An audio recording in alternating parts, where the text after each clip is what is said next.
আমরা যেটা পড়বো আজকে সেটা হচ্ছে ডিএনএ প্রতিলিপিকরণ। তোমরা স্ক্রিনে যে ডিএনএর ছবিটা দেখতে পাচ্ছ, আমরা জানি ডিএনএতে দুটো হেলিক্স বা দুটো স্ট্র্যান্ড থাকে। এই ডিএনএ থেকে এই যে ডবল হেলিক্স স্ট্র্যান্ডের ডিএনএ, এই ডিএনএর থেকে দুটো স্ট্র্যান্ড প্রথমে আলাদা হয়ে যায়, তারপর সেই একটা ডিএনএ থেকে আর একটা ডিএনএ তৈরি হয়। এই একটা ডিএনএ থেকে আর একটা ডিএনএ তৈরির ঘটনাটাকেই বলা হয় ডিএনএর রেপ্লিকেশন।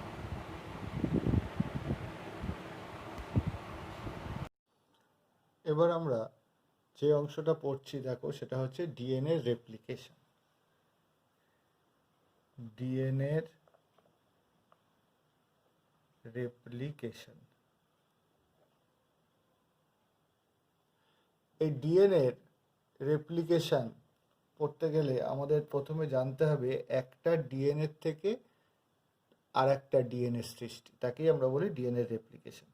এখানে যে ডিএনএর ছবিটা আমরা দেখতে পাচ্ছি, যে ডিএনএ ডবল স্ট্র্যান্ড, এই একটা স্ট্র্যান্ড যেটা 5' থেকে 3', আর এই একটা স্ট্র্যান্ড যেটা আছে 3' থেকে 5'। এরকম ডিএনএর দুটো স্ট্র্যান্ড পরস্পর পেঁচিয়ে থাকে। প্রথমে এই ডিএনএ স্ট্র্যান্ডের ওপর একটা উৎসেচক আছে গাইরেজ। এই গাইরেজ উৎসেচক এই ডিএনএ স্ট্র্যান্ডের ওপর এসে বসে এই কুণ্ডলীকৃত যে ডিএনএ স্ট্র্যান্ড সেটার অকুণ্ডলীকরণ ঘটে, অর্থাৎ এরকম ডিএনএ স্ট্র্যান্ডটাকে অকুণ্ডলীকৃত করে দেয়। এরপর কি হয়, এরপর আর একটা উৎসেচক আছে যেটার নাম হচ্ছে আমাদের তোমার হেলিকেজ। এই হেলিকেজ উৎসেচক কি করে, এই যে ডিএনএ দুটো স্ট্র্যান্ড, এবার হেলিকেজ উৎসেচক কি করে, এই যে মাঝে যে হাইড্রোজেন বন্ডগুলো থাকে, এই যে মাঝে যে হাইড্রোজেন বন্ডগুলো আছে, এই হাইড্রোজেন বন্ডগুলোকে ভেঙে দেয়। তাহলে এই হাইড্রোজেন বন্ডগুলো মাঝে ভেঙে দিলে তখন কি হয়, তখন এই হাইড্রোজেন বন্ডগুলো দেখো এখানেও এই যে আছে 5' to 3', 3' to 5'। তা মাঝের এই হাইড্রোজেন বন্ডগুলোকে ভেঙে দিলে তখন কি হবে, এই স্ট্র্যান্ডটা এইভাবে দুদিকে সরে যায়। কিভাবে সরে যায় দুদিকে, এই একটা স্ট্র্যান্ড এরকমভাবে এই দিকে সরে এসছে এরকমভাবে, আর একটা স্ট্র্যান্ড এই দিকে চলে এসছে। তাহলে এটা দেখতে অনেকটা ওয়াই অক্ষরের মতো হয়েছে। এই ওয়াই অক্ষরের মতো যে অংশটা সৃষ্টি হয় একে বলা হয় রেপ্লিকেশন ফর্ক। তাহলে এখানে আমরা এরমভাবে দেখাতে পারি যে এই গাইরেজ উৎসেচক এসেছিল,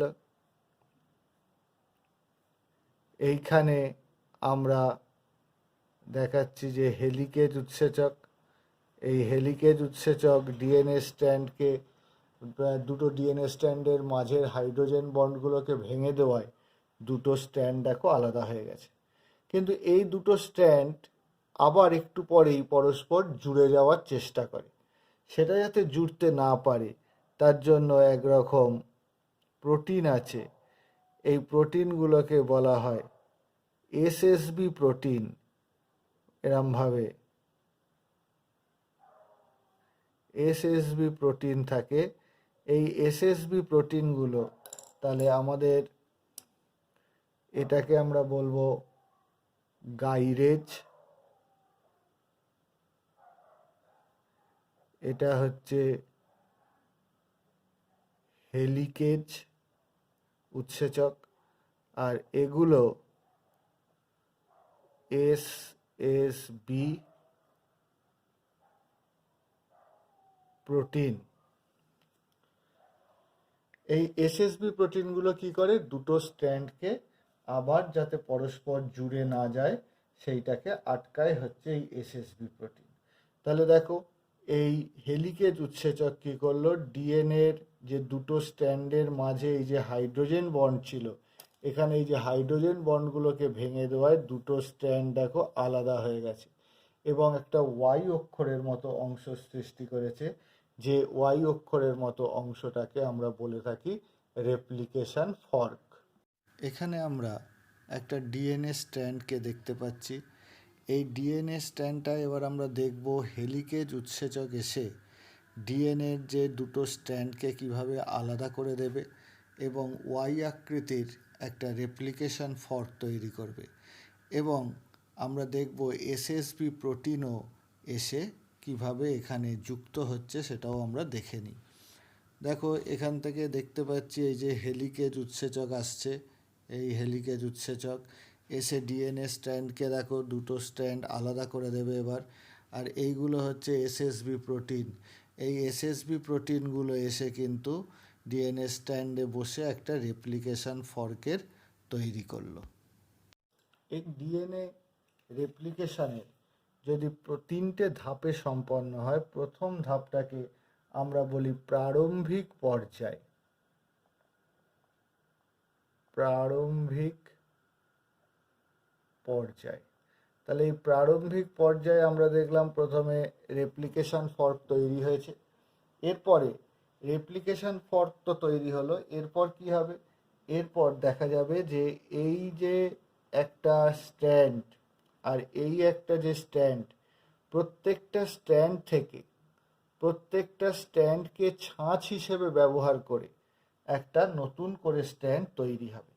যেমন আমরা যদি এই পাশের বাঁদিকের স্ট্র্যান্ডটাকে ধরে নিই, এখানে ধরো শর্করা রয়েছে, ফসফরাস রয়েছে, শর্করার সঙ্গে একটা করে নাইট্রোজেন বেস লেগে থাকে।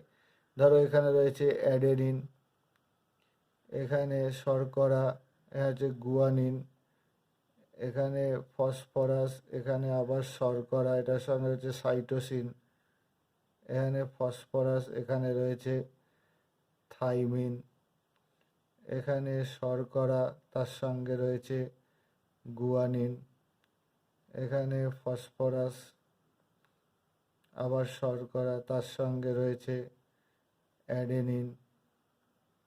এরমভাবে পরপর আমাদের ফসফরাস আর শর্করা থাকে, সাইটোসিন, ফসফরাস, আবার শর্করা, এখানে গুয়ানিন,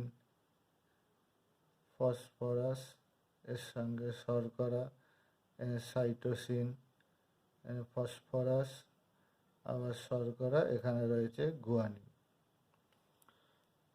তাহলে ঠিক এই যে ডিএনএ স্ট্র্যান্ড, এর ঠিক পরিপূরক একটা ডিএনএ স্ট্র্যান্ড কিন্তু এখানে তৈরি হবে। পরিপূরক ডিএনএ স্ট্র্যান্ড কিভাবে তৈরি হবে? এগুলো দেখো এক একটা এরকম নিউক্লিওটাইড রয়েছে, এরকম নিউক্লিওটাইড রয়েছে। প্রথমে এখানে একটা আরএনএ টুকরো তৈরি হবে, যাকে বলা হবে আরএনএ প্রাইমার। দেখো এখানে গুয়ানিন রয়েছে, তাহলে এর উল্টো দিকে কি আসবে? সাইটোসিন। অর্থাৎ এখানে এরকমভাবে সাইটোসিন আসবে, এখানে ফসফরাস থাকবে, আবার এখানে শর্করা আছে, তাহলে এর উল্টো দিকে সাইটোসিনের উল্টো দিকে আসবে কি? গুয়ানিন। আবার এখানে থাকবে ফসফরাস, এখানে রয়েছে শর্করা, শর্করার উল্টো দিকে এখানে গুয়ানিন আছে, মানে এখানে আসবে সাইটোসিন। তাহলে এইভাবে দেখা যাবে যে এরকম একটা প্রথমে একটা আরএনএর টুকরো তৈরি হবে। এই আরএনএর যে টুকরোটা তৈরি হবে তাকে বলা হবে আরএনএ প্রাইমার। এই অংশটাকে বলা হয় আরএনএ প্রাইমার। এই আরএনএ প্রাইমার তৈরি না হলে কিন্তু ডিএনএ তৈরি শুরু হবে না। তাহলে ডিএনএ প্রতিলিপি গঠনের জন্য প্রথমে আরএনএ প্রাইমার তৈরি হবে। এই আরএনএ প্রাইমারটা তৈরি করতে একটা উৎসেচক কাজ করে, সেই উৎসেচকটার নাম হচ্ছে প্রাইমেজ। এই উৎসেচকের সাহায্যে আরএনএ প্রাইমার তৈরি হবে। এরপর আরএনএ প্রাইমারের দেখো এইটা এই ডিএনএ স্ট্র্যান্ডের এটা 5 প্রাইম, এটা 3 প্রাইম। তাহলে আরএনএ প্রাইমারের অবশ্য আরএনএ প্রাইমার সবসময় কিন্তু তৈরি হবে তোমার 5 প্রাইম থেকে 3 প্রাইমের দিকে, সবসময় 5 প্রাইম থেকে 3 প্রাইমের দিকে তৈরি হবে। তাহলে এইটাকে আমরা করে দিচ্ছি 3', এটা 5', আর এটা 5', তাহলে এটা হবে 3', এটাকে 5', এটা 3' করো, এটা 3', এটা 5', তাহলে এইখানে এইটা আরএনএ প্রাইমারের এটা হবে 5', আর এই দিকটা হবে 3'। এই 3' প্রান্তের দিকে পরপর নিউক্লিওটাইডগুলো কিন্তু এরপরে ছবিটায় আমরা ডিএনএর দুটো স্ট্র্যান্ড দেখতে পাচ্ছি। এই পাশের যে স্ট্র্যান্ডটা আছে আর এ পাশের একটা স্ট্র্যান্ড আছে, এটা যদি 5' to 3' আছে, কারণ 3' প্রান্তেই সব সময় মুক্ত OH থাকে, তাহলে এই স্ট্র্যান্ডটা হবে এ পাশে 3', এ পাশে 5'। এবার আমরা দেখে নিই যে প্রত্যেকটা এক একটা নিউক্লিওটাইড আসবে, এসে এই 3' প্রান্তে যে OH রয়েছে এই জায়গায় এসে এসে যুক্ত হবে। ঠিক আছে, এখানে যেমন এর উল্টো দিকে এখানে অ্যাডেনিন রয়েছে, তার মানে এখানে যে নিউক্লিওটাইডটা এসে যুক্ত হবে তাতে অবশ্যই থাইমিন থাকবে। সেটা আমরা কিভাবে যুক্ত হয় এখানে এসে সেটা ভিডিওর মাধ্যমে একটু দেখে নেওয়ার চেষ্টা করছি। দেখো এখানে একটা নিউক্লিওটাইড আসছে, যে থাইমিন আছে নাইট্রোজেন বেস, এসে ঠিক 3' প্রান্তে এসে আটকে গেল। এইভাবে কিন্তু যুক্ত হয়। এবার আমরা 2 নম্বর পয়েন্টে আসছি। 2 নম্বর পয়েন্টে আমরা বলবো শৃঙ্খল সম্প্রসারণ।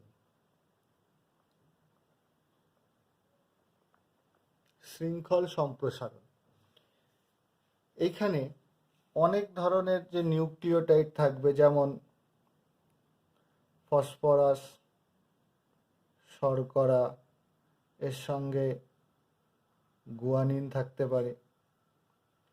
ফসফরাস, শর্করা, তার সাথে থাইমিন থাকতে পারে।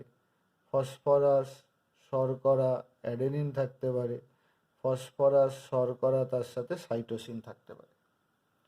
এবার এইখানে এই 3' প্রান্তের দিকে একটা নিউক্লিওটাইড এসে যুক্ত হবে। এই 4 ধরনের যে নিউক্লিওটাইড আছে, এই 4 ধরনের নিউক্লিওটাইডের মধ্যে যে কোনো এক ধরনের নিউক্লিওটাইড এসে এখানে যুক্ত হবে।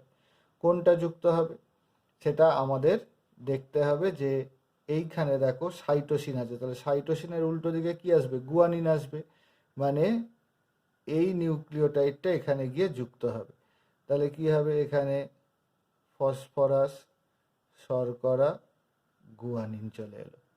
এরপরে এই শর্করার এই 3' প্রান্তে কি হবে? আবার একটা নিউক্লিওটাইড এসে যুক্ত হবে। কোনটা যুক্ত হবে? থাইমিন আছে, তাহলে উল্টো দিকে আসবে অ্যাডেনিন, অর্থাৎ এই নিউক্লিওটাইডটা এসে যুক্ত হবে। অর্থাৎ এখানে ফসফরাস, শর্করা, অ্যাডেনিন। এরপর দেখো এই শর্করার 3 নম্বর কার্বন অর্থাৎ 3' প্রান্তের দিকে কি যুক্ত হবে? অ্যাডেনিন আছে এখানে, তাহলে উল্টো দিকে থাইমিন আসবে, অর্থাৎ এই নিউক্লিওটাইডটা এখানে চলে আসবে, এসে যুক্ত হবে।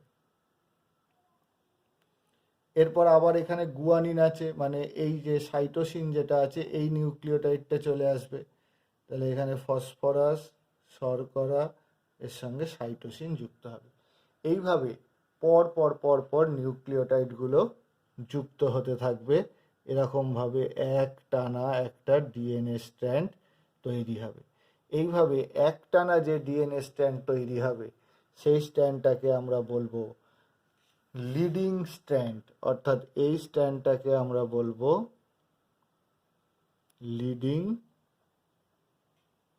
স্ট্র্যান্ড। এবারে এপাশে আর একটা যে স্ট্যান্ড আছে এটাকেও টেমপ্লেট বা ছাঁচ হিসেবে ধরে নিয়ে এখানে আর একটা স্ট্যান্ড তৈরি হবে। স্ট্যান্ড তৈরি কোন দিক থেকে কোন দিকে হয়? সবসময় 5' থেকে 3' প্রান্তের দিকে হয়। তাহলে এই পাশ থেকে তৈরি হবে এই দিকে স্ট্যান্ডটা। তাহলে ঠিক একইভাবে প্রথমে এখানে তৈরি করে নেবে আরএনএ প্রাইমার। এই আরএনএ প্রাইমারের এটা 5' প্রান্ত, এটা 3' প্রান্ত। এই 3' প্রান্তের দিকে ঠিক এখানে যেরকম নিউক্লিওটাইড আছে ঠিক তার পরিপূরক নিউক্লিওটাইডগুলো পর পর জুড়ে জুড়ে এরকম স্ট্যান্ড তৈরি হতে থাকবে। কিন্তু এই লিডিং স্ট্যান্ডটা যেমন এক টানা তৈরি হয়েছিল, এই পাশের স্ট্যান্ডটা কিন্তু এরকম এক টানা তৈরি হবে না, এটা এরকম কিছুটা এসে আটকে যাবে। আবার এখানে একটা আরএনএ প্রাইমার তৈরি হবে। এই আরএনএ প্রাইমারগুলো কিন্তু তৈরি করে প্রাইমেজ উৎসেচকের উপস্থিতিতে। আবার এখান থেকে এরকম স্ট্যান্ড তৈরি হবে, হয়ে আটকে যাবে। আবার আরএনএ প্রাইমার লাগবে, তৈরি হবে। এখান থেকে আবার এরকম স্ট্যান্ড তৈরি হবে, আবার আরএনএ প্রাইমার, আবার এরকম স্ট্যান্ড তৈরি হবে। তাহলে এ পাশটা যদি 5' হয়, এ পাশটা হবে 3'। তাহলে এইখানে যে ডিএনএ স্ট্যান্ড তৈরি হচ্ছে, এটা কিন্তু এই পাশে যেমন লিডিং স্ট্যান্ডটা একটানা তৈরি হয়েছিল, সেরকম একটানা কিন্তু তৈরি হচ্ছে না, অনেকগুলো খণ্ডে খণ্ডে তৈরি হচ্ছে। এই ছোট ছোট যে খণ্ডগুলো তৈরি হচ্ছে, এই খণ্ডগুলোকে বলা হয় ওকাজাকি খণ্ড। ওকাজাকি খণ্ড। আর এইভাবে যে বিচ্ছিন্ন ডিএনএ স্ট্র্যান্ড তৈরি হয় তাকে বলা হয় ল্যাগিং তন্ত্রী। এপাশেরটা ছিল লিডিং তন্ত্রী, যেটা একটানা তৈরি হয়েছে, আর যেটা এরকম বিচ্ছিন্নভাবে তৈরি হলো আর একটা দিকে স্ট্র্যান্ড, তাকে বলা হচ্ছে ল্যাগিং তন্ত্রী। এরপর কি হয়? এরপর দেখা যাবে এই যে দেখো, তাহলে লিডিং তন্ত্রী তৈরি হওয়ার জন্য কিন্তু একটা আরএনএ প্রাইমার লেগেছিল, কিন্তু ল্যাগিং তন্ত্রী তৈরি হওয়ার জন্য অনেকগুলো আরএনএ প্রাইমারের কিন্তু প্রয়োজন হয়। এবারে আমরা দেখব এই যে আরএনএ প্রাইমারগুলো মাঝে মাঝে রয়ে গেছে, আবার ডিএনএর মধ্যেও মাঝে মাঝে সব খণ্ড খণ্ড ডিএনএ স্ট্র্যান্ড তৈরি হয়েছে।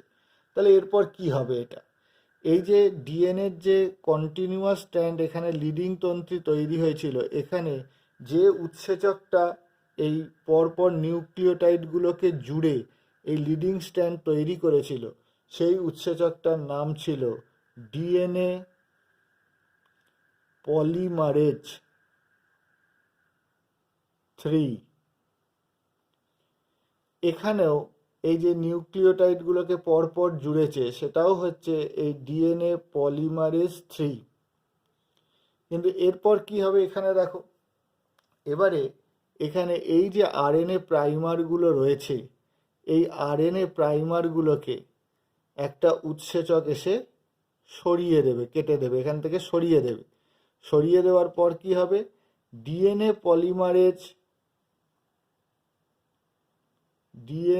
পলিমারেজ 1 এই জায়গায় যে আরএনএ প্রাইমার যেখানে ছিল, আরএনএ প্রাইমারটা তো সরিয়ে দিল, তাহলে এখানে কি করবে? এই ডিএনএ পলিমারেজ 1 পরপর নিউক্লিওটাইড জুড়ে দেবে। আর তারপর এরকম প্রত্যেকটার ক্ষেত্রে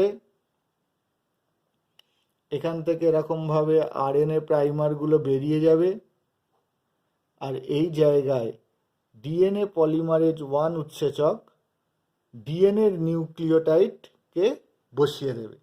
তারপর আর একটা উৎসেচক আছে, তার নাম হচ্ছে লাইগেজ। এই লাইগেজ উৎসেচক কি করবে?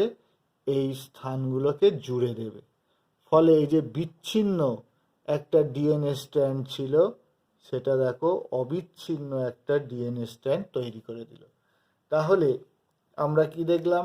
এই যে এরকম যে ফর্কটা তৈরি হয়েছিল, এই ফর্কের এখান থেকে একটা স্ট্যান্ড তৈরি হলো, এখান থেকে একটা স্ট্যান্ড তৈরি হলো। তাহলে এবারে এই স্ট্যান্ডটা আর এই স্ট্যান্ডটা মিলে গিয়ে একটা ডিএনএ তৈরি করবে, আর এই দুটো স্ট্যান্ড মিলে গিয়ে একটা ডিএনএ তৈরি করবে। অর্থাৎ দেখো, একটা ডিএনএ থেকে কিন্তু দুটো ডিএনএ তৈরি হয়ে যাবে। ঠিক আছে, আমাদের লাস্ট যে পয়েন্টটা 3 নম্বর পয়েন্ট, এটা হবে শৃঙ্খল সমাপ্তিকরণ। শৃঙ্খল সমাপ্তিকরণ। এখানে আমরা কি বলবো, এই যে দুটি ওকাজাকি খণ্ডের মাঝের ভগ্ন স্থানটি লাইগেজ উৎসেচকের সাহায্যে জুড়ে যাবে, ফলে বিচ্ছিন্ন ল্যাগিং তন্ত্রী অবিচ্ছিন্ন ডিএনএ তন্ত্রীতে পরিণত হবে। ঠিক আছে, আর এরপর এই দুটো স্ট্র্যান্ড মিলে গিয়ে একটা ডিএনএ, এই দুটো স্ট্র্যান্ড মিলে গিয়ে আর একটা ডিএনএ তৈরি করবে। ভিডিওতে দেখো পরিষ্কার একটা রেপ্লিকেশন ফর্ক দেখতে পাচ্ছি। এটা হচ্ছে হেলিকেজ উৎসেচক, যে হেলিকেজ উৎসেচক ডিএনএ স্ট্র্যান্ডের দুটো স্ট্র্যান্ডকে আলাদা করে দিয়ে এই রেপ্লিকেশন ফর্কটা তৈরি করে দিয়েছে। এখানে আমরা দেখতে পাচ্ছি এসএসবি প্রোটিন, যে এসএসবি প্রোটিনগুলো কি করছে না, দুটো স্ট্র্যান্ডকে আবার যুক্ত হতে দিচ্ছে না। আর এখানে এই যে উৎসেচকটা আমরা দেখতে পাচ্ছি, এটা হচ্ছে প্রাইমেজ উৎসেচক, আমরা পড়েছি, যেটা আরএনএ প্রাইমার তৈরি করবে। এই উৎসেচকটা এখানে এসে এখানে বসে এখানে এরকমভাবে আরএনএ প্রাইমার কিন্তু তৈরি করবে। দেখো ভিডিওতে আমরা সেই জিনিসটা সুন্দরভাবে বুঝে নেওয়ার চেষ্টা করি। দেখো এই আরএনএ প্রাইমার এসে প্রাইমেজ উৎসেচক বসে আরএনএ প্রাইমার তৈরি করে দিল। এবারে যেটা আসবে সেটা হচ্ছে ডিএনএ পলিমারেজ 3। এই ডিএনএ পলিমারেজ 3 এই উৎসেচকটা দেখো এখানে আসছে। এই ডিএনএ পলিমারেজ 3 উৎসেচকটা এসে এই জায়গাটা বসে কি করবে, ডিএনএর বিভিন্ন নিউক্লিওটাইড, এই যে টেমপ্লেট স্ট্র্যান্ডটা এর ঠিক পরিপূরক একটা স্ট্র্যান্ড তৈরি করবে এবং স্ট্র্যান্ডটা এরকমভাবে এক টানা তৈরি করবে। এবং এই স্ট্র্যান্ডটাকে আমরা বলে থাকি কিন্তু যে লিডিং স্ট্র্যান্ড। এই যে ডিএনএ পলিমারেজ 3 এসে বসলো এবং এক টানা যে স্ট্র্যান্ড তৈরি করে দিল, সেই স্ট্র্যান্ডটাকে আমরা বলছি লিডিং স্ট্র্যান্ড। এবার আমরা দেখব কিভাবে ল্যাগিং স্ট্র্যান্ড তৈরি হয়, সেই ভিডিওটাও আমরা কিন্তু এবার দেখে নেব। এইখান থেকে এই যে এদিকে দেখা যাচ্ছে তীর চিহ্ন দিয়ে লিডিং স্ট্র্যান্ড তৈরি হচ্ছে, ওর উল্টো দিকে কিন্তু তৈরি হবে ল্যাগিং স্ট্র্যান্ড। এই যে ল্যাগিং স্ট্র্যান্ডটা তৈরি হবে এদিক থেকে এদিকে। এই যে উৎসেচক আসছে, এই উৎসেচকটা হচ্ছে কিন্তু যেটা চলে গেল, দেখো এই উৎসেচকটা হচ্ছে যেটা, এই উৎসেচকটা হচ্ছে তোমার প্রাইমেজ উৎসেচক। এই প্রাইমেজ উৎসেচকটা এখানে প্রথমে আরএনএ প্রাইমার তৈরি করে দিয়েছে, তারপরে এই যে উৎসেচকটা ডিএনএ পলিমারেজ 3, এটা দেখো নতুনভাবে নিউক্লিওটাইডগুলোকে নিয়ে স্ট্র্যান্ড তৈরি করছে। এই ডিএনএ পলিমারেজ 3 স্ট্র্যান্ড তৈরি করলো, আর এখানে আবার একটা উৎসেচক আছে ডিএনএ পলিমারেজ 1। এই ডিএনএ পলিমারেজ 1 উৎসেচকটা এসে কী করলো, ডিএনএ পলিমারেজ 1 উৎসেচকটা এসে যে আরএনএ প্রাইমারটা ছিল সেই আরএনএ প্রাইমারটাকে কিন্তু সরিয়ে দিয়ে, এই যে এটা হচ্ছে ডিএনএ পলিমারেজ 1, এ কী করলো, আরএনএ প্রাইমারটাকে সরিয়ে দিয়ে সেখানে ডিএনএ নিউক্লিওটাইডগুলো দিয়ে দিল। আর এই যে উৎসেচকটা আসছে এটা হচ্ছে লাইগেজ। এই যে গ্যাপটা রয়েছে, এই গ্যাপটা এই লাইগেজ উৎসেচকটা কিন্তু দেখো বন্ধ করে দেবে। ঠিক একইভাবে আবার দেখব আমরা প্রাইমেজ উৎসেচক আসবে। প্রাইমেজ উৎসেচক এসে আরএনএ প্রাইমার তৈরি করলো, ডিএনএ পলিমারেজ 3 এসে স্ট্র্যান্ড তৈরি করলো, ডিএনএ পলিমারেজ 1 এসে আরএনএ প্রাইমারকে তুলে দিল, লাইগেজ এসে জুড়ে দিল। ঠিক এইভাবে ক্রমাগত ঘটনাটা ঘটতে থাকবে এবং একদিকে যেমন লিডিং স্ট্র্যান্ড তৈরি হবে আর একদিকে ল্যাগিং স্ট্র্যান্ড তৈরি হবে। এবং ল্যাগিং স্ট্র্যান্ডের এই ছোটো ছোটো খণ্ডগুলোকে বলা হয় ওকাজাকি খণ্ড, আমরা আগেই দেখেছি। এবং দেখলাম যে মাঝের আরএনএ প্রাইমার ওকাজাকি খণ্ড, এবং ল্যাগিং স্ট্র্যান্ডে অনেকগুলো আরএনএ প্রাইমার থাকে। সেই আরএনএ প্রাইমারগুলোকে কিভাবে দেখলাম, ডিএনএ পলিমারেজ 1 সরিয়ে দিয়ে সেখানে নতুন নিউক্লিওটাইড জুড়ে দিল এবং লাইগেজ উৎসেচকগুলো এসে সেই জয়েন্টগুলোকে জুড়ে দিল। তার ফলে যে বিচ্ছিন্ন ল্যাগিং স্ট্র্যান্ড ছিল তার থেকে অবিচ্ছিন্ন লিডিং